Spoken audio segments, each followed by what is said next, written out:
მშვიდობისა ეთერშია მთავარი დებატები მე თამარ ბაღაშვილი ვარ.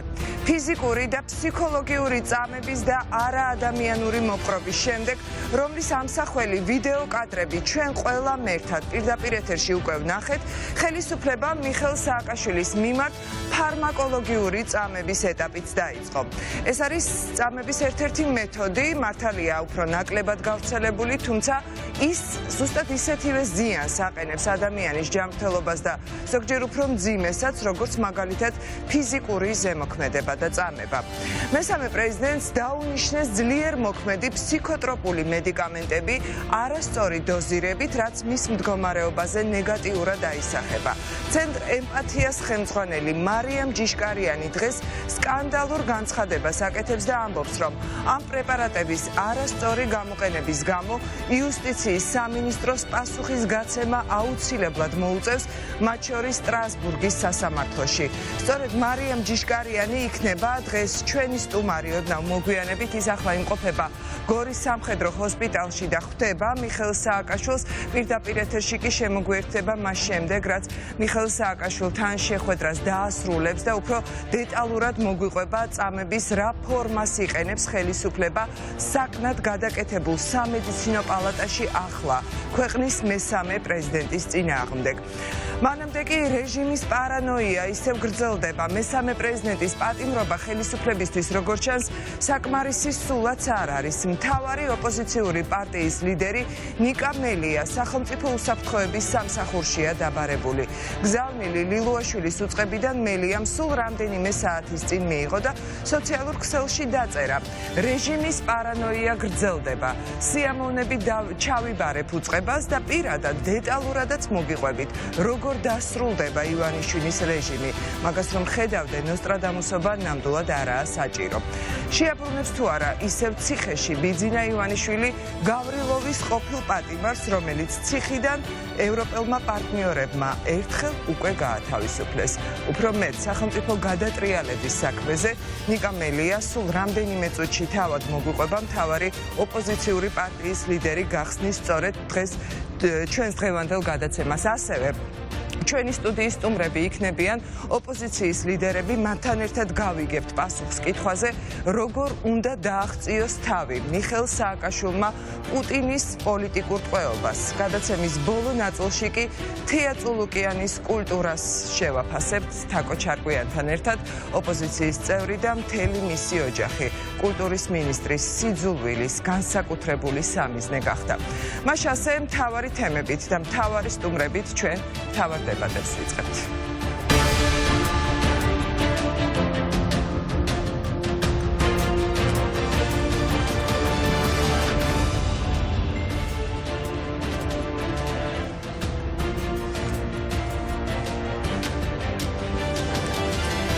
მასე მოგესალმებით კიდევ ერთხელ, მივესალმები ჩვენს მაყურებელს, სტუმრები სტუდიის სულ რამდენიმე წუთში შემოგვიერთდებიან პირდაპირ ეთერში, მანამდე კი დღევანდელ გადაცემას ჩვენ გავხსნით მთავარი ოპოზიციური პარტიის თავმჯდომარის ნიკა მელიას ინტერვიუთი. ის სწორედ პირველად ჩვენს ეთერში ისაუბრებს სუსის დღევანდელ გზავნილზე. მთავარი ოპოზიციური პარტიის ლიდერი ლილუაშვილის უწყებამ დღეს დაიბარა გამოკითხვაზე და სავარაუდოდ საქმე ეხება ეგრეთ წოდებული სახელმწიფო გადატრიალების საქმეს. საღამომშვიდობის ბატონო ნიკა, ძალიან დიდი მადლობა ჩართვისთვის და პირველ რიგში მაინტერესებს, უწყება მოგიტანეს უკვე?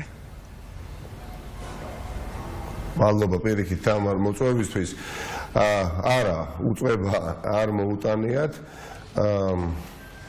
ფაქტი, რაც ახლა თქვენ გაასაჯაროვეთ და მანამდე რამდენიმე საათი ადრე მე პირად Facebook გვერდზე ავტვირთე ის მიმოწერა, რომელიც ჩემსა და სუსის თანამშრომელ გამოძიებელ შორის იყო, ეხება ეს საქმე ეგრეთ წოდებულ სახელმწიფო გადატრიალების სისხლის სამართლის ჭალებში საქმეს, რომელიც აღიძრა პირველი და მეორე ტურებს შორის და რომლის ფარგლებშიც, ვიდრე ახლა ჩვენ საუბრობთ, 3 ადამიანი არის დაკავებული, ყოფილი პოლიციელები ყოფილი პოლიციელები არაფრის გამო დღესაც არიან იქ სადაც არ უნდა იყვნენ ან საპატიმროში ბიძინა ივანიშვილის და როგორც ჩანს მართლაც ეხა სხვა სიტყვაში ვერ მოუძებნე პარანოიდალური გამოხდომები გრძელდება ხელისუფლების მხრიდან არ ვიცი რა აქვს ახლა ჩაფიქრებული მაგრამ ნუ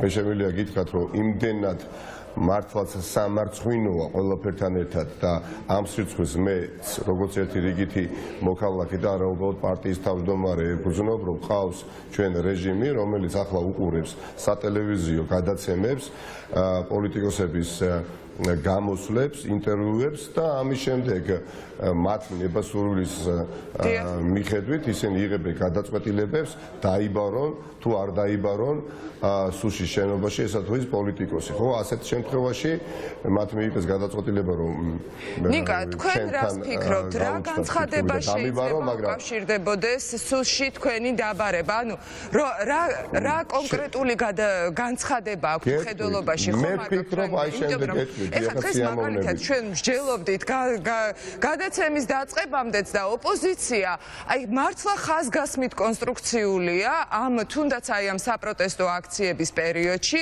თუნდაც განცხადებების დონეზე, თუნდაც რიტორიკის დონეზე და აი რა ნახა aseti სუსმა თქვენს განცხადებებში რომ სახელმწიფო გადატრიალების საქმეზე უნდა დაგიბარონ და გამოგიყვნენ. თქვენ ფიქრობთ აი გამოიჩინა პასუხისმგებლობა და გეტყვით, დიახაც უკავშირება, ეხლა გეტყვით, პასუხისმგებლიანი თუ ვინმე იყო ამ პროცესში, იყო ოპოზიცია, მიუხედავად დაგებული, არ ვიცი, მახეებისა და ხაფანგებისა, ხელისუფლებამ ჩვენ ვერ გაგვაბა ამ დაგებულ მახეში არაერთხელ, კერძო კონკრეტულად სამჯერ, რომელიც პირდაპირ პროპორციულად უკავშირდებოდა მიხეილ სააკაშვილს, გულისხმობ ციხით და ციხეში გატაცებას და სხვა ორ შემთხვევას, სადაც მათ ჰქონდათ გათვლა, რომ ოპოზიცია გამოვიდოდა მწყობრიდან და მერე აი ამ შემოდებულ შეკერილ საქმეს აამუშავებდნენ და სახელმწიფო გადატრიალებად გაასაღებდნენ და ტყუილმართალი აირეოდა ერთმანეთში, მათ შორის საერთაშორისო დონეზეც. მე ვიფიქრე თუ რა შეიძლება გამხდარიყო მათი მხრიდან ჩემი დაბარების ასე თქვათ აუცილებლობა, უკანასკნელი ორი გადაცემა, სადაც მე თქვენს კოლეგა ჟურნალისტებთან ვიყავი და ინტერვიუ მივეცი, იქ მე ვთქვი ის რაც არ არის დამალული და საჯაროდ ბევრჯერ მაქვს დათქვამი, მაგრამ აქ ცოტა დეტალურად ვისაუბრე და თქვენ ეთერშიც გავიმეორებ. ეხლა ჩვენ ვემზადებით არაძალადობრივი საპროტესტო შემდეგი აქციებისთვის, ვემზადებით რომ რეჟიმის დასაყრდენი ბურჯები მაქსიმალურად დავასუსტოთ და არც დაუმალეთ და აქაც გავიმეორებ ვემზადებით პიკისთვის ამ საპროტესტო აქციებისა. როგორც ჩანს, მათ მიიჩნიეს ეს მათთვის საინტერესოდ და ამას ემსახურება ის ასე ვთქვათ შეტყობინა, რომელიც მე მივიღე. მაგრამ მე ახლა მინდა თქვენს ეთერში თქვა, იცით რა არის? ამაში რა არის? არაკონსტიტუციური ბატონიკა და სახელმწიფო გადატრიალება. კი ბატონო, ბრძანეთ და შემდეგ. რამდენიც არ უნდა ვისაუბროთ, უბრალოდ მათ ასე ვთქვათ ლოგიკურად მათ მიერ გადადგმულ ნაბიჯს და გადაწყვეტილებებს ვერ ახსნით, მაგრამ მე შემიძლია ერთი რამ თქვა, რაც დანამდვილებით ვიცი, რომ სწორად გადადგმული ნაბიჯი იქნება ჩემის მხრიდან. ეხლა ან ვეგუები ამ რეჟიმს და ვეგუებით და არ ვეგუებით ყველანი ერთად ვიცით, მაგრამ არსებობს რაღაცა წითელი ხაზები, რომელსაც ეხლა თუ კვეთავ, ხო? და ამ თამაშის წესებს მათის მიერ დაწესებულს იღებ, ეს ნიშნავს, რომ ხვალდაზე უარეს იკადრებენ. ამიტომ ეხლა ვიღაცა იქ სუსის დეპარტამენტის რომელიღაცა ხელმძღვანელი უბრალოდ ეხა თulis საჭიროდ და ასეთ იშტაზე გაიგვიძა რომ ეხა მე არაფრის გამო დამიბაროს სუსის შენობაში ეხა მაპატიონ და ამ ფუფუნებას ნამდვილად ვერ დაუკმაყოფილებ და მე გამორიცხულია ამ აბსურდულ უბრალოდ სამარცხვინო ღირსებას შემლახულ რაღაცა უწყებას რომელსაც მე მომიტანე ხო ალბათ მოიტანე რამდენიმე საათში ან ხვალ როცა იქნება ხო მოიტანე ნამდვილად არ უპასუხებ სუსის შენობაში მისვლით ეხა კეთილი ინებონ და თვეების განმავლობაში, როდესაც საუბრობენ მე რამდენჯერ ბოლო წლების განმავლობაში სახელმწიფო გადატრიალებაზე, გამოვიდნენ და საჯაროდ ისაუბრონ. არაფერი აქ დასამალი არა, თუ ვიღაცა ატრიალებდა სახელმწიფოს, უნდა გამოვიდნენ და ამასთან დაკავშირებით დეტალურად ისაუბრონ.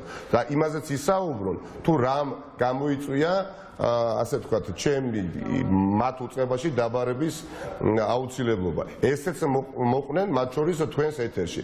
იყოს ყველაფერი საჯარო და აი თქვენი ეთერის მეშვეობით მე მათ ვეუბნები, ისინი ვერ მიხილავენ მათ შენობაში, იმიტომ რომ ჩემის აზრით, მე ჩემი როგორც პოლიტიკოსის მხრიდან მათ აი ამ აბსოლუტურად არაკონსტიტუციურ ღირსებას შემლახველ მოთხოვნას თუ ვაკმაყოფილებ, ეს ნიშნავს, რომ ამ სტანდარტის დაწესებაში ხელს ვუწყობ და ხელს არ შევუწყობთ. ამიტომ მოიტანენ ამ უწყებას თუ არ მოიტანენ, ერთი რამ მინდა იცოდნენ და დარწმუნებული ვარ, თქვენს გადაცემასაც ახლა უყურებენ. მე როგორც ნაციონალური მოძრაობის თავმჯდომარე, მე როგორც საქართველოს მოქალაქე, ამ სისულელეში მონაწილეობას არ მივიღებ და თუ კი რამე კითხვები აქვთ და კითხვებზე პასუხები სჭირდებათ, გამოვიდნენ და საჯაროდ ისაუბრონ და მე საჯაროდ გავცემ პასუხს. კი ბატონო, დიახ. კი ბატონო, დავაკონკრეტოთ, ნიკა, თუ შეიძლება თქვენ არ მიხვალთ სახელმწიფო უსაფრთხოების სამსახურში, საერთოდ გამოკითხვაზე უარს ამბობთ, მაგალითად მაგისტრი მოსამართლის თანასწრებით ვიცით ჩვენ არის ასეთი პრაქტიკა. წარმოიდგინეთ ეხლა უბრალოდ სამსახურში არ მიდიხართ, საერთოდ არ აპირებთ, რომ ამ თემაზე კითხვებს უპასუხოთ. ამ საქმის ფარგლებში, დიახაც, ამ საქმის ფარგლებში უბრალოდ დიახაც არ ვაპირებ მათთან თანამშრომლობას. არ ვაპირებ მათთან თანამშრომლობას, იმიტომ რომ სახელმწიფო გადატრიალებას ეხლა ჩვენ გვედავებიან მეხუთეჯერ თუ მეექვსეჯერ, ხო? მანამდე მედავებოდნენ მეც პირადად სახელმწიფო გადატრიალებას და თაროზე აქვს შემოდებული ის საქმე 20 ივნისის საქმე მაქვს მხედველობაში, სადაც თქვენ ტყვეები დაგიშნეს პირადად. და ვითომც არაფერი ის საქმე ვითომც გაქრა, ხო არა და მედავებოდნენ ამ სახელმწიფო გადატრიალების აღძრული საქმით, ხო? სახელმწიფოს გადატრიალების მუხლით, ოდესაც შენ გედავება სახელმწიფო, ხო? ეხლა ეს ხო ჩვეულებრივი მოვლენა არ არის, ხო? ბოლო-ბოლო ეხლა თამოყარეობა გვაქვს ყველას, თუ ვინმე ატრიალებს სახელმწიფოს დღენია და ეს არის ქართული ოცნება. ამიტომ ეხლა ახალი რაღაცა სისულელე მოიფიქრეს და ეხლა მათ ახალ ასე ვთქვათ პროცედურულ საგამოძიებო მოქმედებებში შევყვე, როდესაც საფუძველი იოტისოდენაც არ არსებობს და მეუბნება ვიღაცა ლილუაშვილის დავალებით, რომელიღაცა დეპარტამენტის არ ვიცი თანამშრომელი რო აი სადღაცა გიყურე შენ რომელიღაცა ტელეკომპანიაში მისული იყავი და ინტერვიუს მიცემის დროს გახდა საჭირო მას შემდეგ რაც შენ ინტერვიუ მიეცი შენი დაკითხვა და მობრძანდი ეხლა აქ სუში და მომეცი ჩვენება დიდი ბოდიშით რა მართლაც რა ეხლა ყველაფერს აქვს თავისი საზღვარი და კეთილი ინებონ და შეეგუონ რომ მოქალაქეები მათ შორის მე როგორც ერთი მოქალაქე ამ ქვეყნისა არ ვაპირებთ ამ იდიოტურ დამამცირებელ თქვენს თამაშის შემოსვლას. ყველაფერი, რაც მათ აინტერესებთ, კეთილი ინებონ და გამოვიდნენ საჯაროდ მოყვნენ. თუ სახელმწიფოს ვინმე ატრიალებდა და ასეთი ადამიანები ამ ქვეყანაში ცხოვრობენ, უნდა დაასახელონ და არ უნდა ელოდებოდ. ესეთი რაღაც არ არსებობს, ხო? ხვალ შეიძლება ჩემი ნებისმიერი მეგობარი, კოლეგა, პარტიის წევრი, არ ვიცი, ნებისმიერი ოპოზიციურად განწყობილი ადამიანები იგივე ასე თქვა უსაფუძვლო უწყებით დაიბარონ და რა ახლა მთელი ცხოვრება უნდა მიუძღვათ ეხლა ლილუაშვილის ახირებების დაკმაყოფილებას, როდესაც წინასაარჩევნო კამპანიაში ვეღარც უკვე ვითვლი იმდენი ადამიანი არის და დაპატიმრებული ხელყუმბარებისა და იარაღების ჩადებით.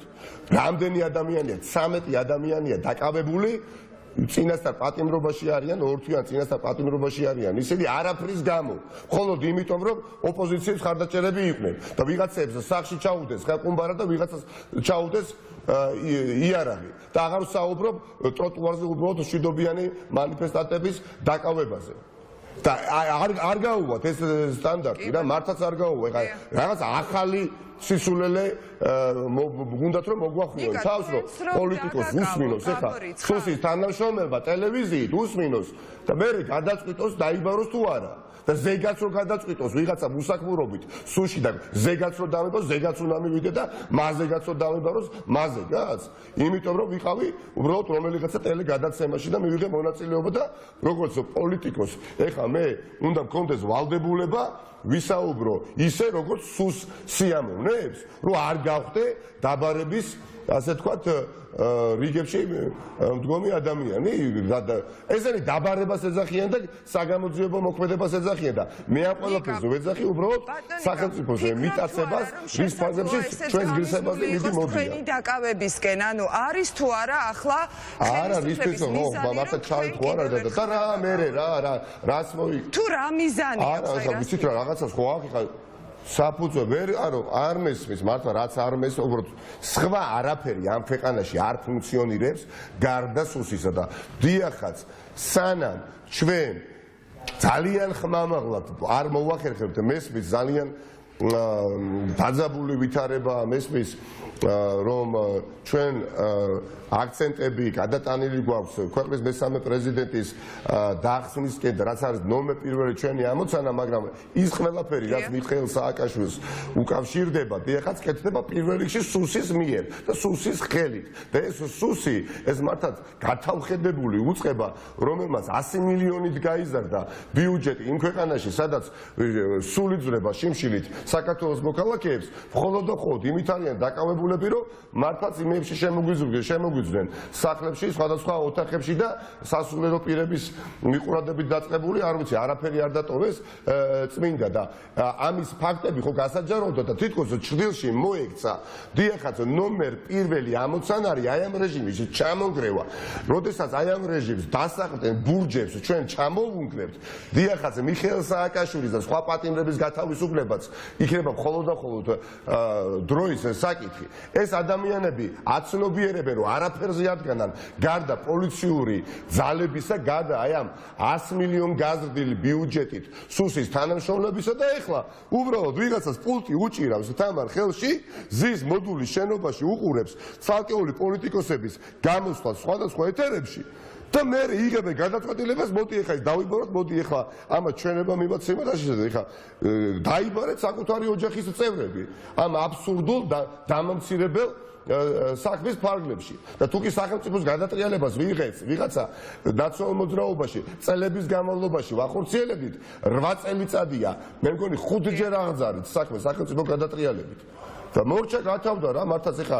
არ შეიძლება პირდაპირ გეუბნებით რა არის ხაზი როგორც კი რომელიც იქ გადაკვეთა ჩემს მხრიდან არ შეიძლება ზნეობრივ კომპრომისზე წასვლა ჩემთვის ეხლა სუსის შენობაში გამოცხადება იქნება ზნეობრივ კომპრომისზე წასვლა და რატომ უნდა მივიდე რატო როდესაც თავიდა ბოლომდე ივანიშვილის მორჩილებაში მყოფი ვიღაცა ოპერ მუშაკები ლილუაშვილის არ ვიცი უსიტყვო შემსრულებელი მისი ბრძანებების ეხა გვიბარებს პოლიტიკოსებს ან არაპოლიტიკოსებს და ჩვენ იქ უნდა ეხა ავიტუზოთ კარებთან და მოვედით იცი რა მე ვიცი რომ სისულელეზე მეძახი მაგრამ მე რა რომ შენ რომ ლილუაშვილი ხარ ამიტომ მაინც უნდა მოვიდე არა მორჩა გათავდა არც სუსის შენობაში ვეახლები დაკითხვაზე და არც კიდე პირდაპირ გეუბნებით ამ საქმის ფარგლებში არც სასამართლოში იქონიებს თუ არა დიახ არც სასამართლოში დავასრულებ თუ შეიძლება თამარ მოდის არც სუსის შენობაში ამ საქმის ფარგლებში არც სუსის შენობაში და არც კიდევ არ ვიცი მე მოწმის სახით დაკითხვა ჩემი არ მოხდება რა მურუსიძე სასამართლოში იმიტომ რომ არ დავიმცირებთ თავს პირდაპირ გეუბნებით რა არ თანამშრომლობ მორჩა გათავდა თავი უმტრებეთ რაც უნდა დაკეთოთ რა და გამოვიდნენ მაშინ და ისაუბრობთ მათ ტელეკომპანია იმედში ან რა ქვია პოსტივში ან ჯანდაბაში სადაც უნდათ ხა ბოდიშით დიახ რაღაცას მეკითხები. ხო, ალბათ გიპასუხებენ ხა ამ ეთერის შემდეგ იმედის ეთერით ალბათ გიპასუხებენ. ნიკა, მაგრამ თქვენ ბრძანეთ რომ როდესაც დაანონსეთ საპროტესტო აქციები, რომელსაც უნდა მოყვეს ერთგვარი კულმინაცია, ასევე მიხეილ სააკაშვილის გათავისუფლების მოთხოვნით აქციები, სავარაუდოდ ეს იყო მიზეზი, რის გამოც ლილუაშვილის უწყება თქვენ გიბარებთ გამოკითხვაზე. აი, დღევანდელი გზავნილი სუსიდან იქონიებს თუ არა რაიმე გავლენას თქვენს გეგმებს გეგმებზე, უშუალოდ როგორც მთავარი ოპოზიციური პარტიის თავმჯდომარის და თქვენი პარტიის გეგმებზე, რაც ეხება აი ამ სამომავლო თუნდაც საპროტესტო აქციებს. არა, თამა, პირიქით, მერწმუნეთ, პირიქით, რა ნამდვილად პირიქით, კიდევ უფრო მეტი мотивაციით ვიბრძოლებთ ყოველი დღე და ხა ხშირად მეკითხებიან ხოლმე და სამართლიანად ხო ძალიან ხშირ შემთხვევაში რა არის გეგმა როგორი სტრატეგიით მიდიხარ მაგრამ ძვირფასო საზოგადოება იმ საზოგადოებას ვიმართავ ვისაც მართლა ძალიან გვეჩქარება ცვლილებები იმიტომ რომ ბევრი დრო არ გვაქვს, უბრალოდ არ გვაქვს ამ სახელმწიფოს განვითარებისთვის და თითოეული დღე არის დაკარგული ქართული ოცნების მმართველობის პირობებში. მაგრამ არის ხო გეგმა, არის სტრატეგია, რომლის ახლა გამხელა უბრალოდ გაადვილებაა ცხოვრების ქართული ოცნებისთვის და სუსისთვის და პროკურატურისთვის და მათი პოლიციისთვის. ახლა ჩვენ ვეუბნებით ძირითადად იმას, რასაც გეგმავთ და ეს არის მართლაც არაძალადობრივი, მაგრამ ძალიან მწვავე და ორგანიზებული, დისციპლინირებული და ამ საპროტესტო აქციებს დიახაც დაკავებული ვარ, აი მე პირადად მეგობრებთან ერთად ამ საპროტესტო მოძრაობის რესურსებით გაძლიერებით და იქნება რა ხო არ მოვიტყულები ხო იქნება დიახაც შესაბამისი ყველა პროცესს აქვს თავისი პიკი და ამ პროცესს ექნება თავისი პიკი მაგრამ ის პიკიც იქნება არაძალადობრივი ის პიკი როდესაც მივიღოთ იქნება მწვავე იმიტომ რომ ეხა არ არსებობს და მაშინ ალტერნატივა გვაქვს აი ლილუაშვილი და ღარიბაშვილი და კობახიძე და არ ვიცი დინარაძე და აი ეს უბრალოდ უთავბოლოება რაც თითო ჩვენგანს უჭირს და ამ ყველაფერს დიახაც ვებრძვით მრავალი წელია ვებრძვით მნიშვნელოვნად დასუსტებულია ბევრი ადამიანი ტყვეობაშია ამის გამო აყვანილი მრავალი წელიწადია ახლა დაემატა მიხეილ სააკაშვილი ქვეყნის მესამე პრეზიდენტი რომელიც უბრალოდ იცით რა არის ეხლა მეგობრებთან საუბრობთ ეხლა გუშინ რამდენიმე ისეთ ადამიანთან ვინც არც პოლიტიკური პარტიის წევრი არ არის და ხან რომელ პარტიას უჭერენ ხარს არჩევნებზე ხა ისე გარემოში მოხდი მართლაც თუ ვინმე ფიქრობთ რომ კობახიძეს გასასამართლებელი და მურუსიძე ღარიბაშვილის გასასამართლებელი არის მიხეილ სააკაშვილი ასეთ ადამიანებთან უბრალოდ კომუნიკაცია გაჭირდება იმიტომ რომ თუ ასეთი ადამიანი არსებობს ის არის ბოლომდე მიკერძოებული და ბოლომდე არაგუწრფელი. ამიტომ ვალდებულება არის, არა უბრალოდ სურვილია ჩემი და უამრავი ადამიანის, რომ ეს კოშმარული მდგომარეობა მალე გამოვასწოროთ და როცა შენ გამოსწორება გინდა ამ ვითარების და როცა შენ იცი რომ შენს მოწინააღმდეგეს ყავს ერთადერთი დასაყრდენი ძალა და ესაა თავდაპირველად პოლიციური რობოკოპები და არ ვიცი მე ზონდე პოლიციელებად ქცეული დაჯგუფებები და ფული და სუსი და თანობა ყველაფერთან ერთად დიახაც კონკრეტული გეგმითაც უნდა ვებრძოლოთ და იციან ამ გეგმის შესახებ ალბათ ნაწილობრივ ჯანდაბას მაგათ ხომ იციან რომ ვერ წამოვიყიდეს ვერცეთ პროვოკაციაზე და ის გეზი რომელიც აღებული გვაქვს საბოლოო ჯამში აუცილებლად გამარჯვებას მოგვითას და ახლა უნდათ რომ აქსელერაცია მოხდეს იმ პროცესების იმ დაგვარად როგორც მათ აწყობ და არა ჩვენ გვაწყობ მაგრამ ჩვენ არაძალადობრივ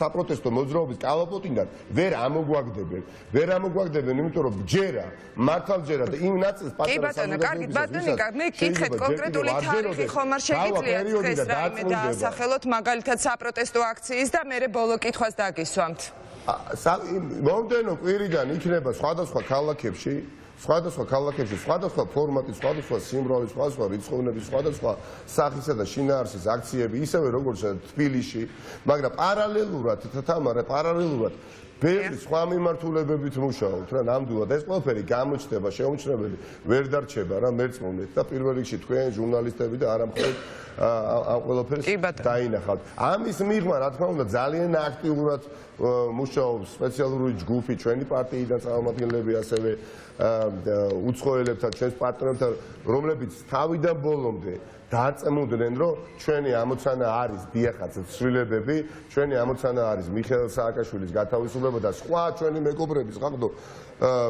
თქვენ ჩავარდნილი და აყვანილი რომლებიც დავასახელე მე სულ თავში, მაგრამ ეს ყველაფერი არაძაობრივად უნდა მოხდეს. ისე როგორც მომხდარა, მაგრამ ყველა პროცესს აქვს კულმინაცია და თავისი პიკი. მიხეილ სააკაშვილის გათავისუფლებაზე უნდა გკითხოთ ბატონიკა. დიახ. თუ ამ პიკისა და კულმინაციის ეშინია სიტყვაზე. ბოდიში ცოტა გვიან მოდის ჩემი ხმა. მე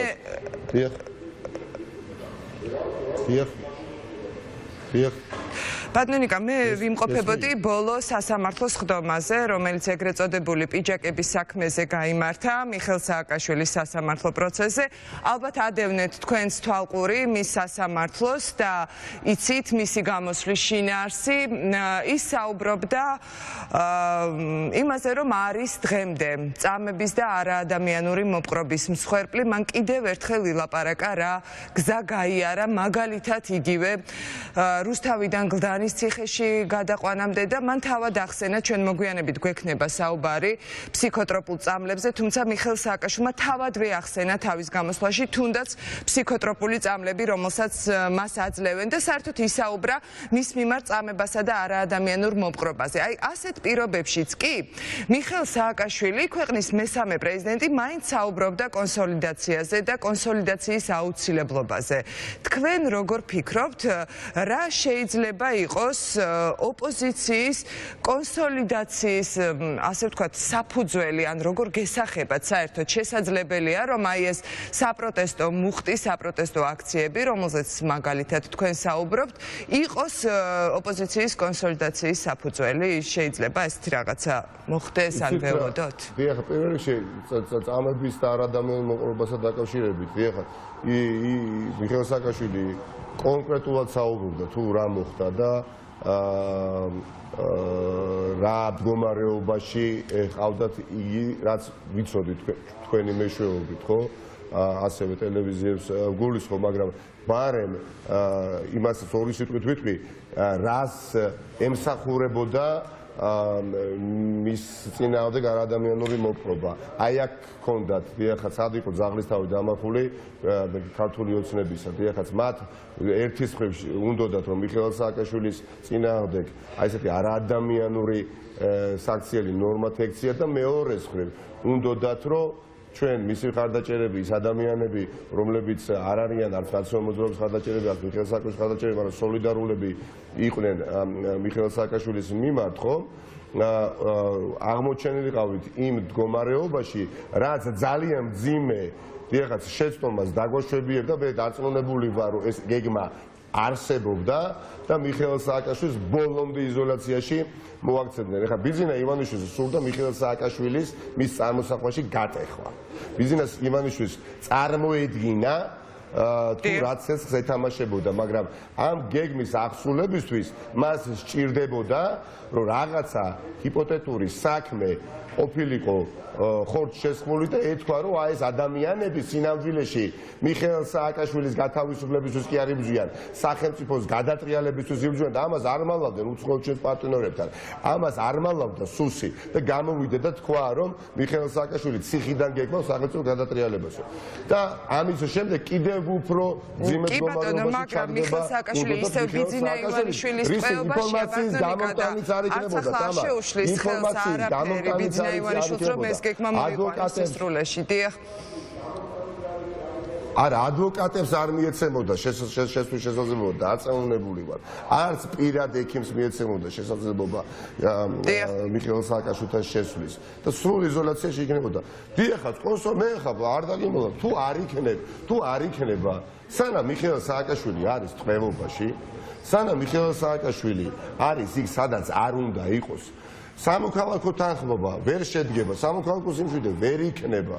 ვერ იქნება ის იმიტომ რომ ოქსიმორონია, იცით, ყავდეს გამოკეტილი ტყვეობაში ქვეყნის მესამე პრეზიდენტი და ამ დროს შენ საუბრობდე ეროვნულ თანხმობაზე ვერ მოხდება. პირიქით კი ბატონო, მიხეილ სააკაშვილი საპრობილეს ტყვეობის გარეთ და ამის შემდეგ თანხმობა კი ბატონო და ეს ყველას გვინდა. ქართული ოცნების გარდა, რომლის რიტორიკაც კი სამოქალაქო ომის რიტორიკაა და მართლაც დანის პირზე და რა გზა არის ამის მითხარით მოკლედ და დაგემშვიდობებით ბატონიკა რეკლამაზე უნდა გავიდე. ბატონო ბატონო რა გზა არის ამის თქვენ ამბობთ რომ ვიდრე მიხეილ სააკაშვილი პოლიტიკურ ტყვეობაში რჩება არა აქტიური იქნება სამოქალაქო მშვიდობა ყველაზე მეტად ვიღაცას კი არ ვეჯიბრები ეხა მე იმაში რომ ვის მეტად უნდა მიხეილ სააკაშვილის გათავისუფლება და ვის ნაკლებად იცი ჩემი მდგომარეობა წარმოვიდგინეთ ხო ეხა პარტიის თავმჯდომარე და ამ პარტიის დამფუძნებელი არის ტყვეობაში ხო არავის არ ვეჯიბრები მაგრამ კი ის პრეტენზია მაქვს რომ ერთ-ერთი ისა ვარ ვისაც ყველაზე მაგრად უნდა რომ ადამიანი იყოს დახსნილი ბევრი თვალსაზრისით მაგრამ პასუხისმგებლობაც მაქვს გესმით და ვიცი მე როდის შეიძლება არაძალადობრივი მწვავე საპროტესტო აქციების გამწვავება რომელიც შედეგზე ორიენტირებული იქნება უბრალოდ გულზე ჯიღის ცემა და იცით რა ეხა მე ამას გავაკეთებ იმას გავაკეთებ და ხვალდაზე ეგ შედეგი კი არა და უარის მდგომარეობაში ჩავაყენო იგივე თუ ტყვედაყვანილი ადამიანი ხო უბრალოდ ამის უფლება არა მაქვს და როგორ და თითქოს ყველა რთულ კომპლექსურ პრობლემას გამოსავალს ვერ მოუძებნიან ხოლმე მაგრამ სინამდვილეში ამ ყველაზე რთულ და კომპლექსურ პრობლემას აქვს ერთი მარტივი გამოსავალი ეს არის უწყვეტობა ეს არის კარგად ორგანიზებულობა და დისციპლინებული საპროტესტო სხვადასხვა სახისა და სხვადასხვა შინაარსის აქციები რომელიც შეიძლება ტალღებად გქონდეს დრო და დრო იცით მაგრამ პარალელურად კომბინაციაშიც უნდა აუცილებლად მოვიყვანოთ ჩვენ საერთაშორისო მეგობრებთან სწორი მუშაობაც რაც არის სახეზე მესმის რომ ყველას გვინდოდა ჩვენი მეგობარი თქვენ დაყვანილი ადამიანის გათავისუფლება თქვენ დაყვანილია იარაღი შუბზე მიბჯენილი აქვს და ასეთ მდგომარეობაში ვართ ყველანი და ჩვენ ვალდებულები ვართ რომ სანამ ნაბიჯი გადავდგამთ ხომ სანამ ნაბიჯი გადავდგათ გააზრებული ვქონდეს თორემ მე ახლა არც უკან და არც 1000-ობით ადამიანს ნაციონალური მოძრაობის წევრს უკან არ დაგვიხებია არც ერთ კრიტიკულ ვითარებაში და მეტიც ემოციურად და ძალიან ბევრ ადამიანს ციხეში აი ამ ჯურღანულში ყოფნა ურჩევნია ვიდრე გარეთ ემოციურად დიახ, იმიტომ რომ გარეთ პასუხისმგებლობა ძალიან დიდი ყო თითოეულ ჩვენგან. მათ შორის პასუხისმგებლობა ძალიან დიდი მადლობა. მიხეილ სააკაშვილი თქვენდან აი როგორ არის პირდაპირ გეტყვით რა თამარ. აი ტერორისტი როდესაც შევარდება ანუ და თქვენდროა იყვანს ბანკში იქ თანამშრომლებს ან კლიენტებს, ხო? და მართლაც პატიოსანი პოლიციური შენაერთები რომლებიც ცდილობენ გათავისუფლებას თქვენდაყვანილი ადამიანებისა იქო გარემოებების გათვალისწინება ხო გიწევს ამიტომ ამაზე დავფიქრდე და ძალიან მნიშვნელოვანია ურთიერთპატივისცემა და გვერდში მდგომა ამ ურთულეს პერიოდში. ეხლა ქვეყანა დღეს გადის ურთულეს პერიოდს.